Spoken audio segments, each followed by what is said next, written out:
Je disais que la session était surtout en français pour ceux qui ne suivent pas l'anglais. Je propose qu'on commence. Commençons. Effectivement, donc on est 3 aujourd'hui. Romain a été retenu sur une autre session. Je m'appelle Blaise Vignon, je suis directeur produit et marketing chez Sens. Et j'ai la chance d'être avec Florent. Bonjour, Florent Jeannot, je fais partie des équipes Google Cloud basées à Paris et je travaille sur le sujet des offres de confiance. And I'm with Mattia. Hello, Mattia Tocco. Really happy to be here. I'm a group PM in Google, and I work on the technology that is behind Premiums. Specifically, my team, among other things, works on the roadmap. Donc c'est avec Mattia que je travaille toutes les semaines à la définition de la roadmap qu'on va vous présenter aujourd'hui. On va vous montrer 3 choses. La première, c'est comment est-ce qu'on travaille à la roadmap. La deuxième, c'est qu'est-ce qu'il y a dans la roadmap. Et la troisième, c'est on va prendre vos questions. Voilà. Et je démarre sur ce qu'il y a dans la roadmap. On se trouve dans la salle des engrenages, donc c'est très bien pour parler un peu d'ingénierie. Donc je pense que si vous avez participé à la keynote ce matin, vous avez compris que Premiance, le socle technologique qui est fourni par Google Cloud, a sens pour son cloud de confiance. C'est un effort massif d'ingénierie qui a d'abord consisté à détourer Google Cloud du reste de l'infrastructure Google. Vous savez, Google Cloud est né sur l'infrastructure de Google.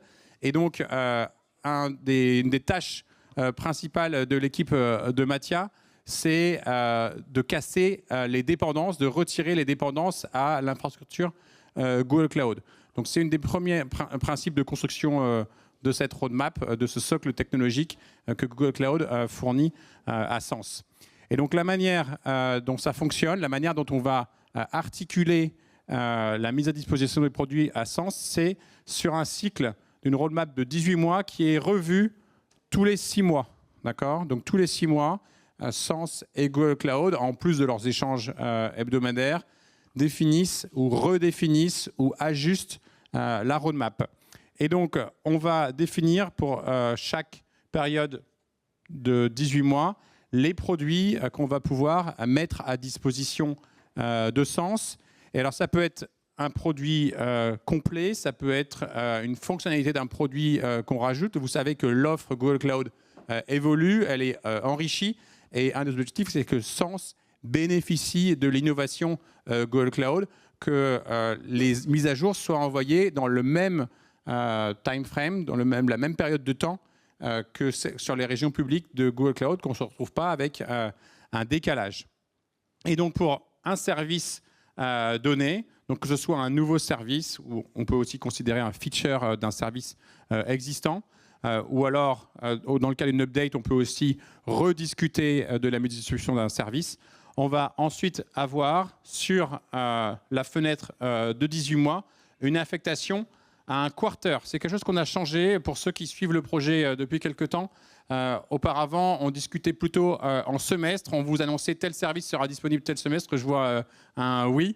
Et donc maintenant, c'est au quarter. Donc on est capable d'accélérer les choses en fonction de la complexité du service, des dépendances. Et puis il y a aussi un point que Blaise couvrira aussi de son côté, c'est le côté operational readiness des équipes Sens, la capacité à opérer le service. Certains services sont plus ou moins complexes que d'autres.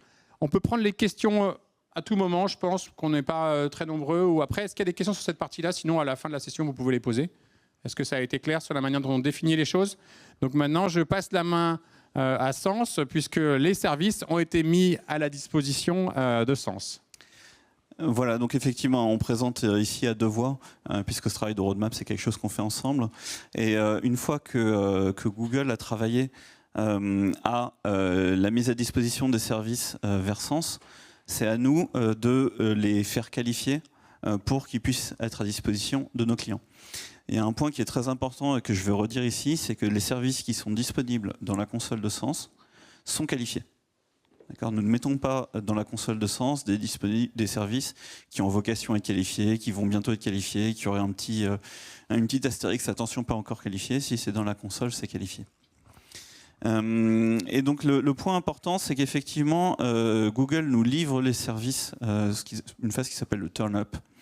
Et cette phase, c'est à partir de ce moment-là où nous, on commence à prendre possession des services. Et quand je dis prendre possession des services, la partie la plus importante, c'est la formation que nous recevons pour opérer le service. On en parlait, on n'a pas tellement parlé d'ailleurs en keynote, on aurait pu en parler plus, mais c'est nous qui opérons les services sur Premiance, c'est nos ingénieurs. Et donc, nos ingénieurs doivent être formés à l'opération des services qui nous sont livrés. On reçoit également des descriptions techniques des services, en particulier leur architecture. Tout ça de manière à arriver à la deuxième phase où ces services nous sont révélés, on y a accès, on peut les voir. Et une fois qu'on y a accès, on peut y faire notre propre audit, notre propre assessment de leur cybersécurité. Donc on peut faire du pentest, on peut faire de l'analyse d'architecture. Et sur la base de cet assessment, on va ensuite voir l'ANSSI et on parle avec l'ANSSI du plan de qualification. Et une fois que cette qualification a pu avoir lieu, c'est à ce moment-là qu'on le révèle au customer, donc reveal to customer, qui est la phase où vous le voyez dans la console. Donc un process comme ça en 3 phases, qui est un process qui peut être un peu long, on parle de quelques mois, mais qui permet de garantir que tous les services que vous recevez ont été qualifiés par l'ANSSI. Je ne sais pas si ça amène des questions. Généralement, j'ai des questions là-dessus. J'ai des questions.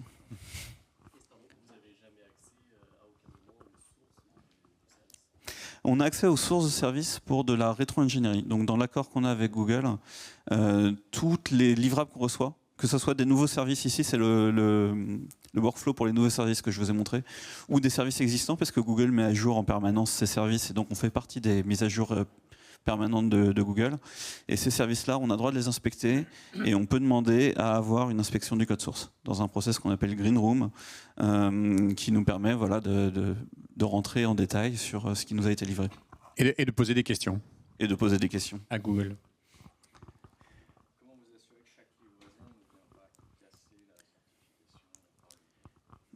Est-ce qu'on répète la question pour le fond de la salle? Je pense que vous ne l'avez pas entendu. Ouais. Donc la question, c'est comment est-ce qu'on s'assure que chaque livraison ne vient pas casser la certification?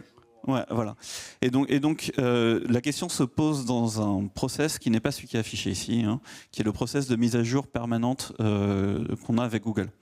Et donc je vais vous l'expliquer rapidement ce process, comme ça permettra aussi de répondre à la question. On reçoit en permanence de Google des mises à jour que nous installons. D'accord ? Et pour mettre à jour, dans ce process de livraison, on passe par un SaaS, c'est-à-dire que les infrastructures de Premiance en fait ont 2 zones, une zone de quarantaine et une zone de production.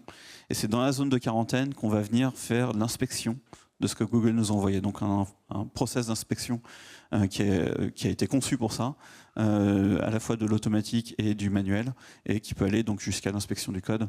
Et là, l'ANSSI nous demande de maintenir ce process d'inspection. Et donc ce process d'inspection a été audité par l'ANSSI et fait partie de la qualification Segment Cloud. Est-ce que ça répond à votre question? Très bien.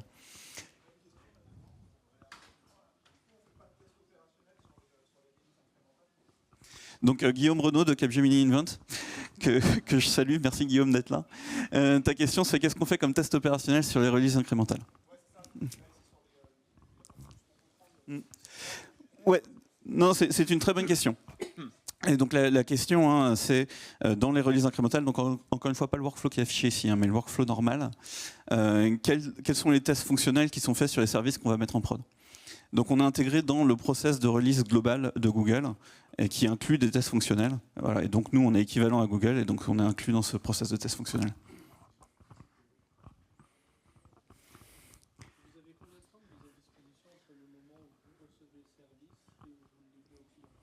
Voilà, donc là on est revenu sur ce framework, hein, et donc là on est sur...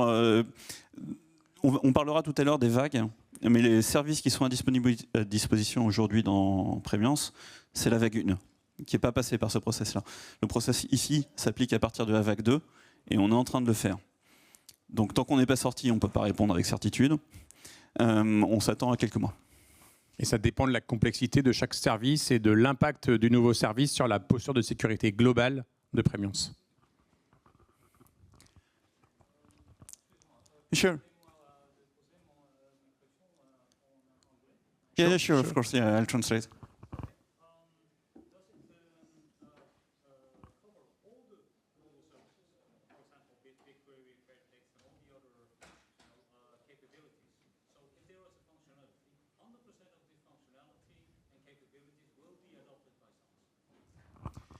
So the question, yeah, Let me rephrase the question to make sure I understand it and then I answer. Your question is, do all the services we get, are they 100% equivalent to what Google has? Donc la question c'est, est-ce que tous les services qu'on reçoit sont exactement les mêmes que ceux de Google? And the short answer is no. Donc la réponse est, on n'a pas toujours exactement l'équivalence fonctionnelle entre nos services et ceux de Google. En particulier parce que nous, on n'a qu'une seule région, donc déjà, il y a des services qui n'existent qu'en multi-région. On a une région qui a ses propres limitations, on n'a pas tout le hardware, pas encore en tout cas. Et puis, il y a des services dans le programme de détourage dont Florent a parlé, dont l'ensemble des fonctionnalités n'ont pas été entièrement détourées. So we have what we call notable deltas, so we have some missing features that are well documented. Donc on a ce qu'on appelle des notable deltas, des fonctionnalités manquantes qui sont documentées, dont on parle à nos clients et dont on commence à avoir un petit peu l'habitude. Dans les déploiements clients, on tape souvent sur les mêmes notable deltas et donc on sait maintenant comment les contourner. Et on a aussi dans la roadmap, we have in the roadmap that we work with Mathia, also a roadmap to address the notable deltas. So, donc on a aussi une roadmap des notable deltas et comment est-ce qu'on va les réduire. But the overall goal is to get near parity with Google Cloud, but it's a matter of time.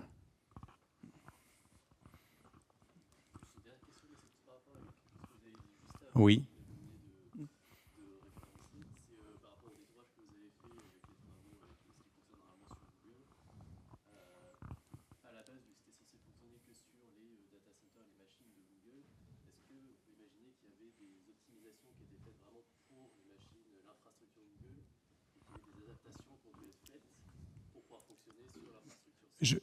Je vais en profiter pour passer la question à Mathia, puisqu'on a la chance. Mathia, we are lucky to have you here, and the question is, when Google Cloud Dedicated was scoped, looking at all dependencies, did Google Cloud have to make some adjustment to make sure it ran on Sense infrastructure compared to what had to be done to be running on Google Cloud infrastructure? Yeah, I think there is a really important point to make. Like, this solution is not a branch. So it's not that we divert from Google Cloud, because that will be really complicated. I experienced this personally in the past, and just maintaining a service like that is really, really difficult, because your service team will say, you know what, I will deliver first for my mainstream, then I will think about that later. And that later gets delayed. What we did, like for working with Sans for premiums, we modified directly our source service, so that when we update the service, that gets reflected in premiums as well. And also put us in a position where if we modify the source service, then any new feature we bring then will come also to Sans. So that's it's not really another adaptation. That gets done directly in the source service. So what will run actually in GCP will be the same that runs in Premiums in terms of source code. Now, there could be some small deltas, over time for different reasons, maybe because a service cannot be ever compliant for a reason. But in general, the goal is to bring as close as we can parity with what we have in GCP. En français, pour être très court, ce que Mathia a expliqué, c'est les services qui sont livrés à Sens, c'est le même code que ce qui est utilisé au sein de Google. Il n'y a pas de système de branche, et donc il n'y a pas de divergence qui pourrait se construire au cours du temps. Ça répond à votre question? Ça veut dire qu'il y a une autre question sur l'infrastructure, c'est ça? Ça veut dire qu'il n'y a pas d'optimisation qui était spécifique à la partie Google. Did we lose some optimization? Non. Merci. D'autres questions peut-être? Moving on. Moving on. Ce dont on va vous parler maintenant, c'est la roadmap elle-même. Très franchement, quand on a commencé à débattre de cette session, on s'est dit est-ce qu'on parle de roadmap, est-ce qu'on parle de date? Ça crée beaucoup de crispation. Sur cette slide-là, en tout cas, on parle de services qui sont dispo et qui vont être dispo très prochainement. D'accord? Donc tout ce qui est en blanc ici est ce qu'on appelle la Wave 1. C'est ce qui était dispo à la qualification en décembre, le 17 décembre. Donc si vous allez sur la console Premiance, vous verrez tout ce qui est en blanc. D'accord. Donc là, on a 27 services. C'est les services de cloud que vous pouvez imaginer. Je disais ce matin qu'on a 19 des 20 services les plus populaires. Je vous dirai lequel manque parce qu'il arrive. On a 19 des 20 services les plus populaires et vous voyez le BigQuery, vous voyez tout ce qui est autour du réseau, tout ce qui est autour de forcément les VM, JKE, PubSub. Donc les services qui permettent vraiment de créer la première différence entre un clouder et de l'on-prem ou du hosting classique. Ce qui est en jaune ici, c'est ce qu'on appelle chez nous la Wave 2. Je vois que Tony est là. Tony, c'est la Wave 2 en ce moment, c'est sa vie. C'est la Wave 2, donc c'est celle qui rentre dans le process que j'ai décrit tout à l'heure. La Wave 2, c'est la première vague qui va rentrer dans ce process de qualification avec l'ANSI, qu'on est en train de construire et de découvrir avec eux, et dont on espère sera disponible très très prochainement, en tout cas sur ce semestre. Et donc, il y a le 20e service, Cloud Run, qui manquait dans la Wave 1. Et peut-être un autre service que je voudrais mettre en avant, FileStore, les gens nous en parlent beaucoup. Secret Manager également. Secret Manager. Voilà, donc quelques services très importants qui arrivent, qui vont permettre d'avoir une offre qui est vraiment l'offre, on va dire le Google Cloud de base, le Google Cloud solide que les gens connaissent, sur lesquels on peut venir s'appuyer. Je ne sais pas s'il y a des questions là-dessus. Alors après, on va rentrer dans la roadmap elle-même. Et donc encore une fois, c'était la partie qui était un peu contentieuse, parce que est-ce qu'on vous montre des dates ou est-ce qu'on vous montre pas des dates? Donc je rappelle la façon dont c'est construit. On travaille avec Google sur des waves de 6 mois. La wave qui arrive, la wave 2, elle est extrêmement certaine. Et plus on avance, et moins c'est certain. Et donc vous verrez en haut des slides de roadmap qu'il y a écrit que ce n'est pas contractuel. Voilà. Donc, ceci étant dit, il y a déjà une question. Oui. Oui.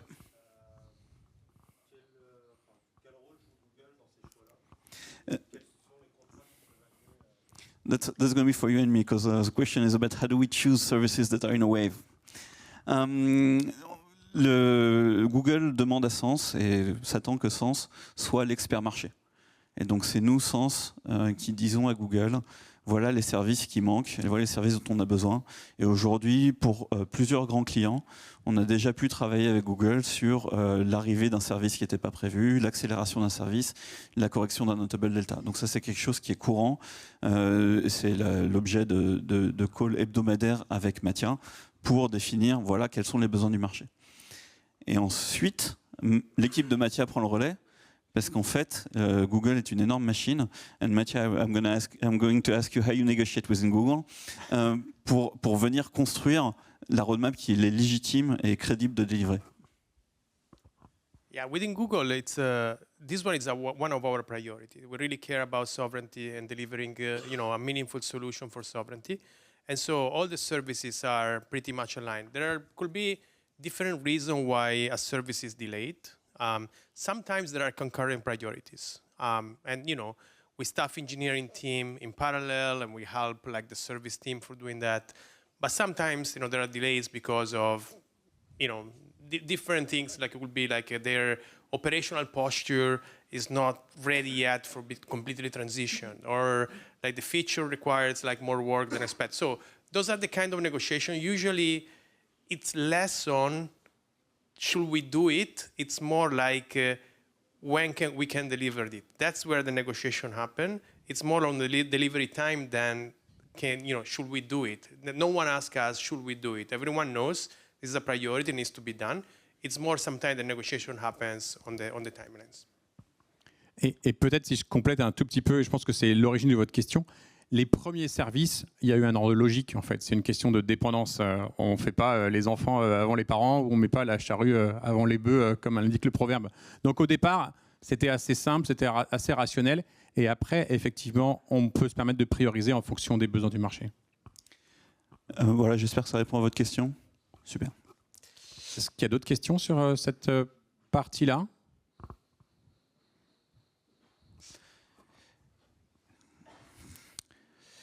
Voilà, donc on va présenter 4 cas d'usage. Oui. C'est les cas d'usage les plus classiques du cloud, modernisation d'infrastructures, d'applications, data et IA. On a choisi de présenter la roadmap par cas d'usage, de manière à ne pas vous présenter des gros blocs de services. Il y a la légende ici. Voilà, et donc dans un élan de francisation, j'ai renommé les waves en vagues. Florent m'a dit. Mais ça n'empêche pas la précision. Voilà, ça n'empêche pas la précision. Vous allez sortir en disant c'était vague, mais bon. Voilà, donc la vague 2, c'est celle de H1, la vague 3, c'est H2, et les vagues 4 et suivantes sont en 2027.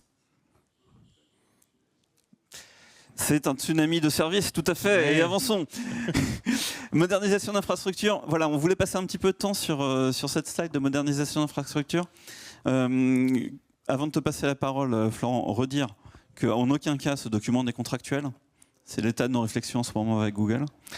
Et l'autre point que je voulais dire, c'est que modernisation d'infrastructure, c'est le cas d'usage le plus fréquent qu'on rencontre en ce moment sur le marché, puisqu'on va voir des prospects qui n'ont pas eu l'opportunité de passer sur le cloud. Exactement. En fait, cette qualification Secnum Cloud, ça permet à des entreprises qui ne pouvaient pas aller dans le cloud, auparavant le cloud au sens hyperscaler du terme, de démarrer leur move to cloud. Donc des modernisations d'infrastructure, c'est effectivement une grande partie des demandes qu'on reçoit en ce moment, que ce soit dans le cadre d'une stratégie de data center exit, que ce soit, on a aussi des clients qui viennent nous voir parce que leur fournisseur de virtualisation change ses tarifs. Je pense que vous voyez à qui je fais allusion.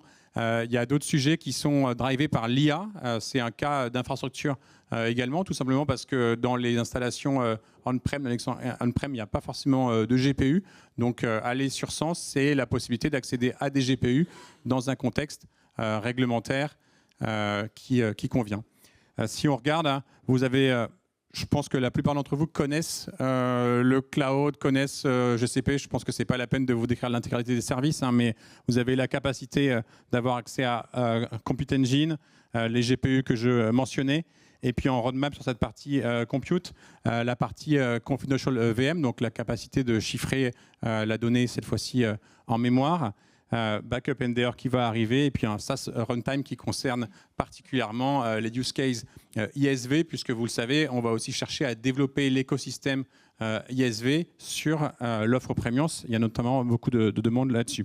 Vous voyez la suite sur le stockage. Important aussi à avoir à l'esprit, quasiment l'intégralité des capacités réseau était déjà présente au début. On voit des compléments, notamment Cloud Armor Enterprise, ou alors Partner Interconnect, où ici il va y avoir des accords avec des fournisseurs telco, Essence, de manière à faciliter l'interconnectivité de Premiance.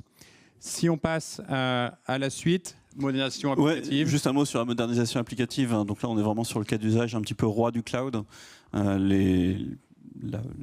migration vers le cloud est quelque part réussie quand on arrive à cette phase-là. Donc ici, bien entendu, GKE Autopilot, déjà disponible. Il y a eu beaucoup de discussions pour les clients existants qui utilisaient déjà du GKE standard. Le choix a été fait de proposer GKE Autopilot et non pas standard sur Premiance, sachant, c'est un sujet pur expert GKE, mais sachant que la roadmap chez Google Cloud, c'est de faire converger les deux et d'avoir le meilleur des deux mondes. Donc GKE Autopilot. Vous voyez ensuite son pendant backup qui va arriver donc en vague 3. Je ne veux pas tout faire, hein, mais des outils pour tout ce qui est CI/CD. Et puis le passage au serverless avec Cloud Run qui était très demandé, et puis Cloud Run Functions. Donc vous voyez, dans quelques mois, on arrive à des capacités de modernisation applicative plus complètes. Si on poursuit Data et IA. Data IA, donc là, la grande force de Google, hein, si vous lisez les Magic Quadrant de Gartner, c'est vraiment là que Google se positionne le mieux. Et là, je pense que c'est là où notre partenariat vient prendre le plus de sens, puisque c'est aussi pour la souveraineté de la donnée que les gens viennent sur Secnum Cloud. Et donc, c'est là-dessus où je pense qu'on a le plus gros potentiel de transformation.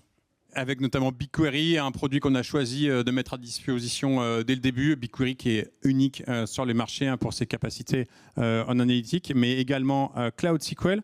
Cloud SQL, database managée, avec des clients qui viennent nous voir pour des migrations depuis de la base de données on-prem plus ancienne pour passer vers des databases managées. On va avoir Spanner et Bigtable qui arrivent également très bientôt dans la vague 2 dont Tony s'occupe. Et donc, si on poursuit sur cette partie data et IA, vous savez que le socle de d'IA, c'est la data. Et donc, on voit les premières fonctionnalités Vertex qui arrivent également au cours de l'année 2026.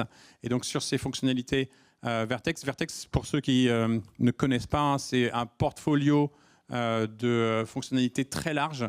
Donc, ça va arriver petit à petit.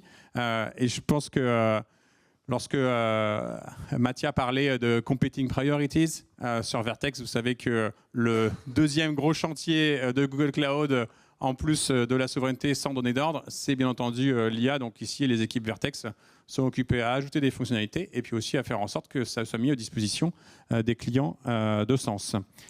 Voilà, et on a voulu, sur une dernière slide, mettre tous les services quelque part qu'on avait besoin de mettre, mais qui n'étaient pas définis sur un ou l'autre des workloads. Qui servent partout, en transverse.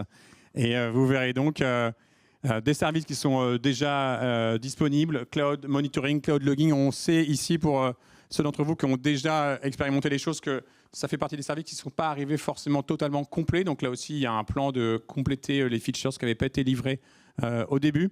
Et puis sur les services sécurité, un ensemble de services qui étaient déjà disponibles comme KMS. Et puis on va venir l'enrichir, Secret Manager qui était très demandé, Identity Aware Proxy également.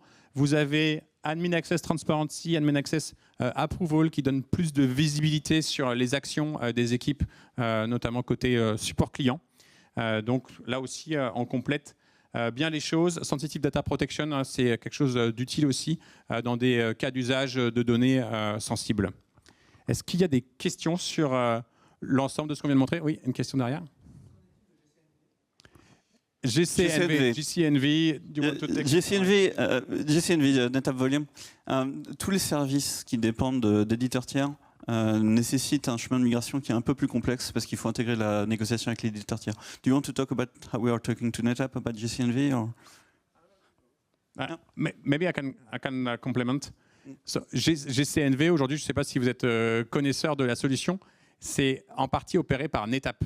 Donc on fait rentrer un acteur supplémentaire dans la boucle. Donc il y a une complexité supplémentaire. Ça explique que pour l'instant, ça ne soit pas sur la roadmap.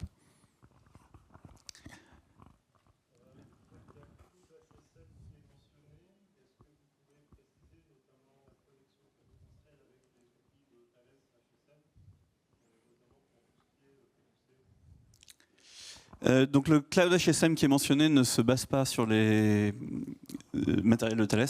Il se base sur le matériel qui est habituellement déployé dans les data centers de Google. I don't know how Cloud HSM will handle post-quantum cryptography. Do you know? No, we didn't explore that yet, but we know Cloud HSM is coming. It's in the roadmap for this year. So.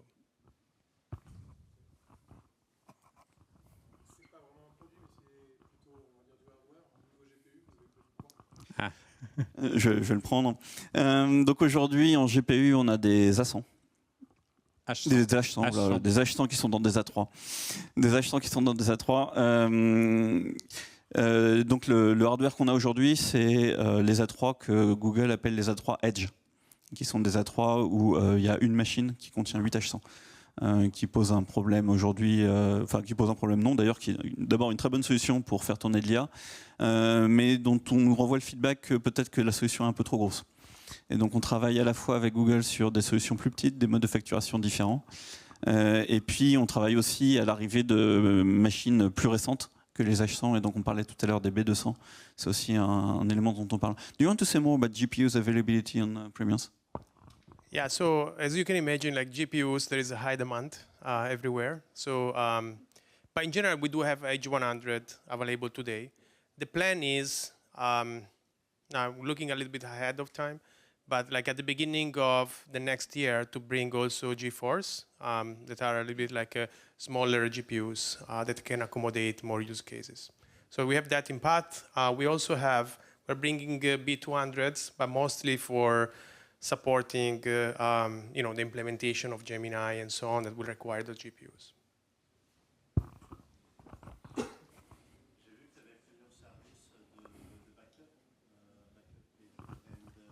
Backup for GKE and backup NDR. Yeah.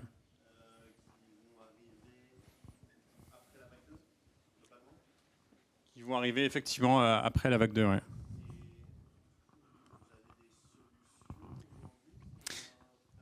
Donc ça, c'est une très bonne question. Effectivement, quand on a un trou dans la roadmap, comment on gère? Aujourd'hui, on travaille avec des éditeurs qui fournissent aussi des solutions de backup.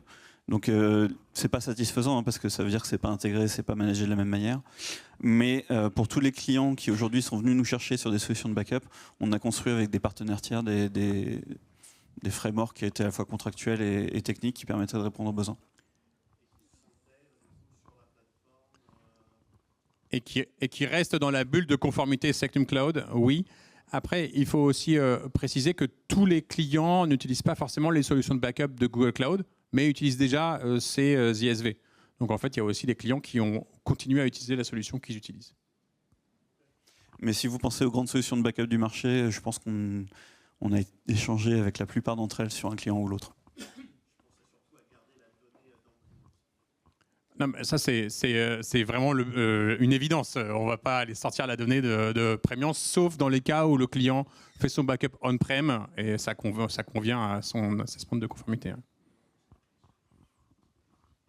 la roadmap que vous présentez, d'ici combien de temps vous pourriez être full SaaS dans le standard Secnum Cloud?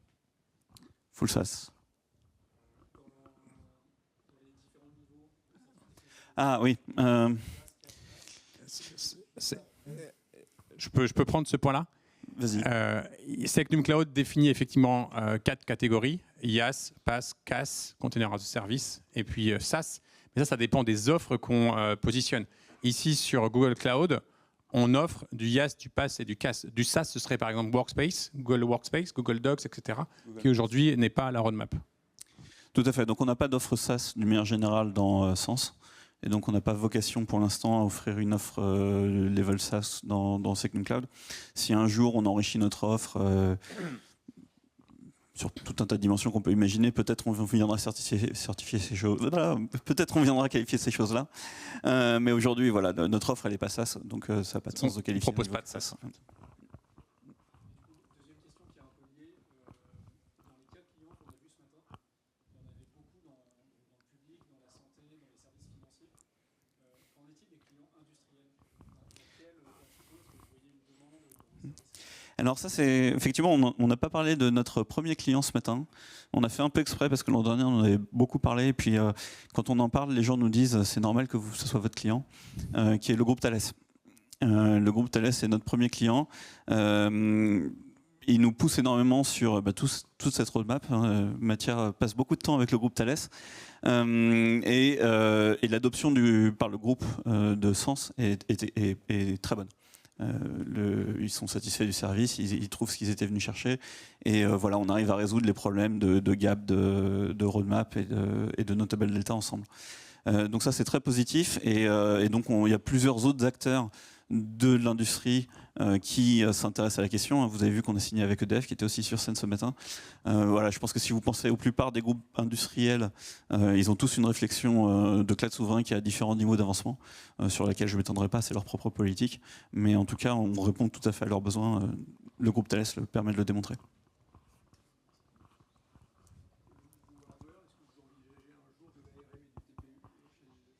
The question is on ARM and TPUs on Sens. ARM, yes. TPUs, more complexe. Pardon, la question est en français. Donc la question, est-ce qu'on aura de l'ARM et du TPU sur Sens? L'ARM, oui. Le TPU, c'est plus compliqué. Et je vais demander à Mathieu de compléter. Yeah, but it's not something we are ignoring. It's something we are considering. It's just like we are discussing what could be the path to get us there. Il y a une question ici, oui.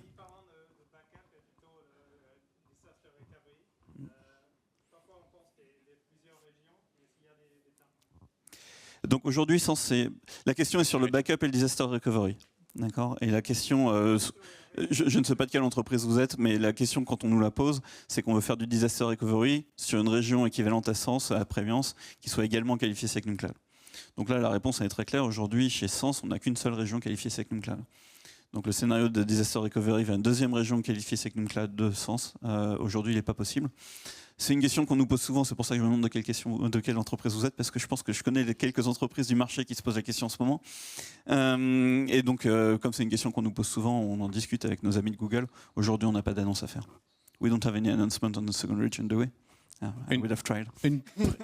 Une précision, on parle d'une région GCP à 3 zones. Tout à fait, oui, une région, c'est 3 zones. Ouais.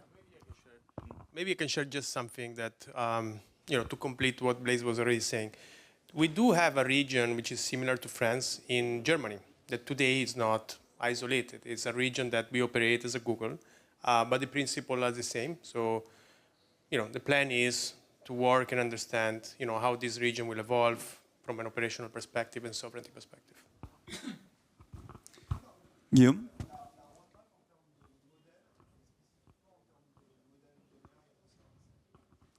La roadmap en termes de modèles et de modèles GenAI. Donc aujourd'hui, dans les capacités qu'on a d'IA, ce qu'on montrait ce matin, et avec l'arrivée de Vertex Model Garden, la roadmap, c'est d'une manière générale, bring your model. Que ce soit du Gemma, du Mistral AI sous licence. Les modèles propriétaires de Google, c'est une conversation qu'on a en ce moment. On a annoncé ce matin qu'on les aurait à terme, mais aujourd'hui, on ne sait pas mettre une date sur cette roadmap. On models? Yeah, we are prioritizing the models that we want to bring into the solution. And I heard that, I got that in French, which was, you mentioned Gemma, right? Yeah, Gemma is one of the models we want to prioritize, but we are considering and working with some other models as well to be able for you to use 3P models easily in Vertex. Est-ce que nous avons d'autres questions? Je crois qu'on est presque au bout du temps également. Il nous reste quelques minutes pour encore quelques questions, mais je pense que vous voyez que toutes les réponses qui ont été fournies ici vont dans le sens de on vise véritablement la parité avec Google Cloud. Et je pense aussi qu'il faut se rendre compte du chemin parcouru, de l'effort de détacher Google Cloud du reste de Google, d'en simplifier les opérations pour le rendre opérable par un tiers, et puis ensuite d'obtenir la qualification Secnum Cloud. Ah, il en reste une, ouf. Je t'écoute. Deux questions. La première, la capacité, le volume que vous pensez être capable de... La question de la capacité, oui. Quelle croissance de capacité? Ouais, tout à fait. Donc aujourd'hui, on ne communique pas sur la capacité qu'on a. Ce qu'on sait, c'est que par rapport aux prospects qu'on a, on est largement capable d'encaisser la capacité. Et la façon dont on travaille, c'est qu'on a un process de capacity planning avec mon ami Mathia. Pour anticiper l'horizon de temps qu'on se donne, c'est 2 ans. Donc on anticipe la capacité dont on aura besoin dans 2 ans. Et donc on ne communique pas sur la capacité qu'on a. En revanche, on est extrêmement serein sur notre capacité à répondre à la demande. Yeah, I didn't hear the question, so I'll take my risk now to. Capacity planning. Yeah, so we are really we work really closely, like with Sense, from a capacity perspective, because we want to make sure that capacity is monitored so that we can trigger replenishment ahead of time for organic capacity, but also like inorganic capacity.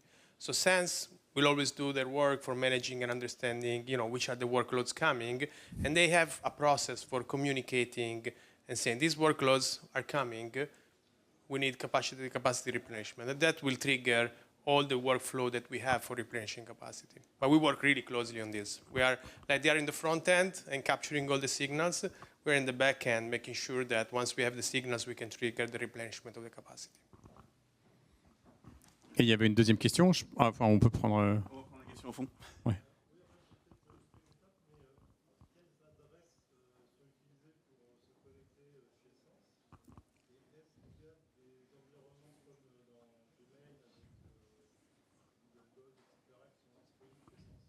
Donc, votre question, c'est quelles adresses pour se connecter chez Sense et est-ce qu'il y a des environnements de type SaaS disponibles sur Sense?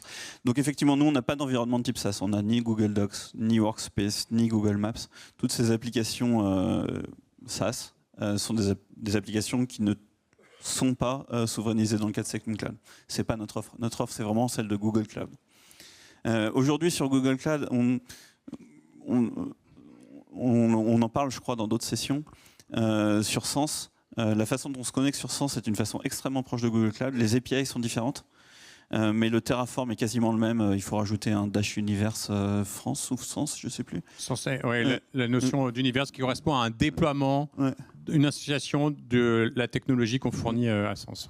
Et de même, la console, c'est pas la console de Google, c'est une adresse de console Sense, dont l'URL à l'instant ne me revient pas en mémoire. Et donc voilà, les URL sont différentes, les API sont quasiment les mêmes, mais les adresses sont différentes. Et après, le mode de fonctionnement est le même.